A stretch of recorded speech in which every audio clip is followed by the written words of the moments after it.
পুরুষ আটকায় শেষ বয়সে, যখন তার আর কোনো গতি থাকে না, ছেলেমেয়েরা বড় হয়ে যায়, যার যার জীবন গড়ে নেয়। পুরুষ শেষ বয়সে বউর নামে তখন একটা বাড়ি কেনে কিংবা একটা ফ্ল্যাট কেনে, পোস্ট অফিসে 1,50,000 ব্যাংক ব্যালেন্স, পেনশনের টাকা তখন আর নমিনি নয়, একদম বউর নামেই জমা রাখে। অথচ যৌবনে এটা নিয়ে কত যে ভয় ছিল, এই টাকা নিয়ে পাছে অন্য কারোর সাথে পালিয়ে না যায়।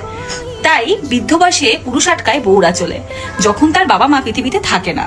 বাবা মা জীবিত থাকলে কোনো পুরুষই স্ত্রীর মান সম্মানের প্রতি সচেতন নয়। তাই পুরুষ আটকায় যখন স্ত্রী ছাড়া আর কোনো অপশন বেঁচে নেই। যৌবন থাকতে স্ত্রীকে বলে আমার ঘর থেকে বের হয়ে যাও, আমার কোনো কিছুই তোমার নয়। আর বৃদ্ধ বয়সে এসে বলে আমার সব সম্পদ তোমার, প্লিজ আমার সেবা করো। বোকা পুরুষ যৌবনে যার সাথে গভীর প্রণয় হলো না, বৃদ্ধ বয়সে তাকে আটকে কি লাভ? বৃদ্ধ পুরুষটির সাথে তার স্ত্রীরও তো তখন এক পা কবরে। এত সম্পদ দিয়ে সে করবেটা কি? যার যৌবনে একটা শখ পূরণ করতে সারাটা রাত কাঁদতে হয়েছিল।